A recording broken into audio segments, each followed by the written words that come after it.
All right, so we will start modeling this with a number line. Okay, so similar to what we did with addition. Again, let's take the first problem listed there, 1 minus negative 2. Okay, so I'm going to start at 0 like I always do, and I'm going to move to 1. Okay, now typically when we subtract, right, if I were to subtract positive 2, in fact, let's go ahead and do that problem first. If I were to do 1 minus 2, right, from that point I subtract 2, that means move 2 to the left. So I would end up at negative 1. Right? Now when you subtract a negative, it gets a little bit trickier. So we want to think about subtraction, right, is we're taking away, but when we subtract 2, we move 2 to the left. Well, 2 is the opposite of that. So it's like saying move, but in the opposite direction you would if you were subtracting 2. So when I want to subtract negative 2, instead of moving left, what I really do is I move right. So if I have 1 minus negative 2, okay, so I move 1 to the right, okay, and that subtracting negative means we're going to we're going to go left, but we're going to do the opposite of that. So in reality, we're moving to the right. So I would move 2 to the right, and I would end up at 3. So 1 take away negative 2 is a positive 3. Okay, let's look at a second example, negative 4 minus negative 6. Okay, so again, I start with my first movement of negative 4, and I want to take away a negative 6, right? If I was taking away a positive 6, I would move 6 to the left, just like 8 minus 6, I'd go 8, take away 6, and end up at 2. But because I'm taking away a negative, I want to do the opposite of that. That negative sign's like an opposite. So the opposite of moving left is to move right. So from negative 4, we're going to move right 6 places. Okay, and we end up at positive 2. So negative 4 minus negative 6 gets us positive 2. All right, let's do one more example. Let's do 2 positives just to reinforce that. Let's say we had 3 and I wanted to take away 7. Okay, again, we can model that with our number line. Okay, so with the first one we go to 3 and I want to take away a positive. Okay, so we're going to move left 7 places from there. And then we would end up at negative 4. Okay. So the real difference, and the tricky thing about this is when you subtract a negative, you're really moving to the right. Okay. Subtraction is normally a left movement, but think of negative as like an opposite. So if I said move left, but in the opposite direction, that's a movement to the right. Right. So we can see those examples there. Right. 1 minus negative 2 minus negative 2 really moves right 2. Minus negative 6 moves right 6. Okay. When we subtracted 7, right, you're saying move left, and there's no opposite to tell you to switch direction. So let's just move left 7, and we end up at negative 4. Okay. Now let's look at some of the rules that are in effect for that. Okay, what we're really doing with that. So let's start with an example of where we're subtracting a positive. Okay, negative 3 minus 2. Right, so we think of our number line. I moved 3 to the left, 2 more to the left. I would end up at negative 5. Okay, if I had, let's start with a positive number, 8 minus 10.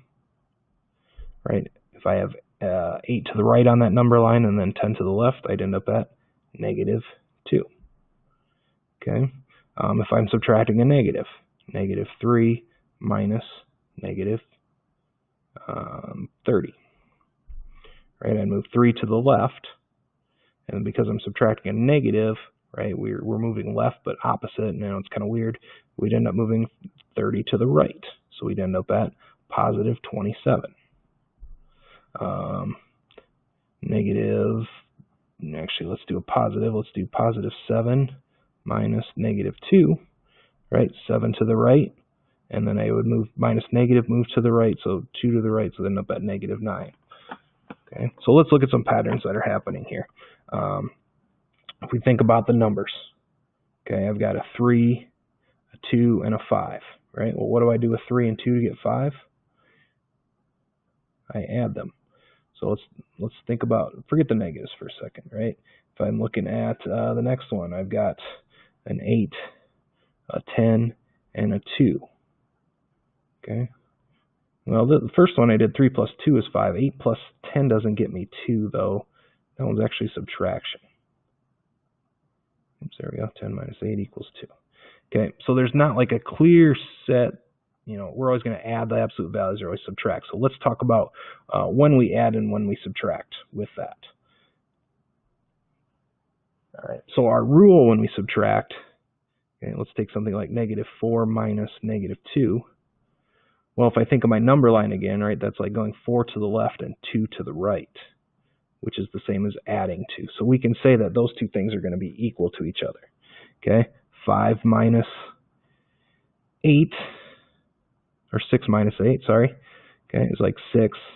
And what's another way to go left 8 on the number line? Well, we saw with addition, I could also add -8. Okay, -4 minus -3. Well, if it's -4, right, minus -3 is moving a right 3, so they could also be thought of as a +3. So in all three cases, we can take that subtraction and we can come up with an equivalent addition problem. And that's going to be the strategy that we use. Okay, now, if we notice a couple things here. All right, if we look at these first numbers, okay, when they're in subtraction, and the first numbers when they're addition, okay, we should see that they're the same. We don't do anything with those. Okay, the -4 stays -4. 6 times 6. -4 times stays -4. All right, so we're going to keep those the same. Oops, that's not what I want. Here we go. So I'm going to keep the first number the same. Okay, if we look at what's going on here, right, the minus signs have become plus signs. So I'm going to change subtraction to addition. Okay, and then kind of the key is that second number. If we look at our second number, okay, we see that we go -2, 8, -3 becomes 2, -8, +3, right? And the term we use for that is opposites. Right? That's a term we've talked about a little bit. Okay, -2 becomes positive, +8 becomes negative, -3 becomes positive. So we want to make that third number, that third thing, opposite. Second number, I guess it would be. So we keep the first number the same, change subtraction to addition, and then we want to add the opposite of that second number. We can see the equivalency there. So when we're dealing with subtraction, we want to actually change it to an addition problem. Okay, so let's apply that to a couple more problems here. Let's say, for example, we had 5 minus -7. Okay, again, we want to keep, change, opposite. Right, we want to turn that into an addition problem. We recognized on that number line that subtracting a negative is equivalent to adding a positive. So we're going to make this 5, keep, change to plus, opposite of -7 is 7. Right, and that's an easy problem. That's just 12. Okay, -4 minus 10. Right, we're going to keep, we're going to change, and we're going to do the opposite. Right, and then our addition rules come in. Right, same sign sum, -4 and -10 make -14. Okay, let's do one more. Keep, change, opposite. So let's do 8 minus 15. Okay, we change that to keep, change to plus, opposite of 15 is -15. And again, our addition rules come into play. In this case, is different signs, so we find the difference. Right, 15 minus 8 is 7. And I have more positives. I have 15 positives and only 8 negatives. So I keep my answer as negative. Okay, again, we think number line 8 minus 15, right? If I'm at 8 and I go 15 to the left, I'd be at -7. Okay, so our overall goal with subtraction is to change it to an addition problem. Again, we follow the rule keep, meaning the first number doesn't change, right? That's our first movement on the number line.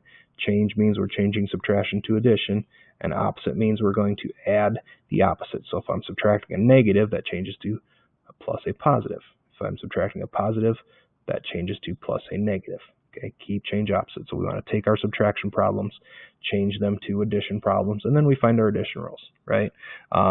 Or use our addition rules. So a couple advantages there. Number one, we already know addition rules, so we don't have to memorize a bunch of new rules for subtraction. And number two, we know that addition is, you can use the commutative property, you can use the associative property with addition.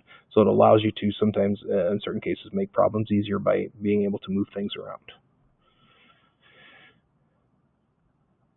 Okay, let's go ahead and give you a chance to try a couple on your own here. 3 of them to be exact. So again, try these problems. Go ahead and pause the video, give them a try.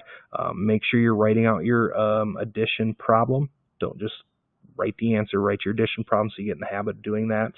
And then pause it, work on those, and then unpause it, and then I will go over the answers so you can kind of self-assess here.